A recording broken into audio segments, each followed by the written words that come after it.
Very good morning friends. আজ কিন্তু মর্নিংটা আমার জন্য ভীষণই স্পেশাল, কারণ বাপের বাড়িতে মর্নিং হয়েছে। এই সকাল সকাল উঠেছি, প্রত্যেক দিনই উঠি, মর্নিং শিফট ওর, তার জন্য উঠতে হয়। এখন অফিসে বেরোচ্ছে,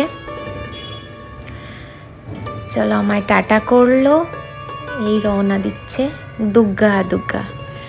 আমিও রেডি হয়ে বেরোচ্ছি মর্নিং ওয়াকের জন্য। সবাই তোমরা সাথে থাকো, অনেক কিছু দেখানোর আছে।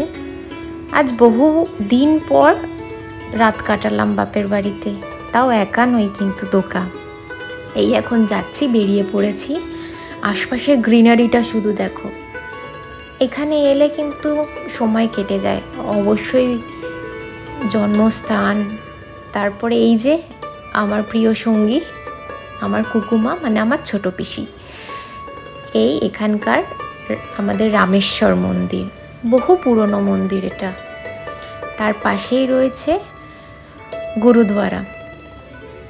এখানে নভেম্বর মাসে, মানে গুরু নানকের জন্মদিনের সময়তে মিছিল বেরোয়, মেলা বসে, ভীষণই সুন্দর। ভেতরটা দেখো বন্ধুরা, তোমাদেরকে দেখাই, চলো ভেতরটা দেখে নাও।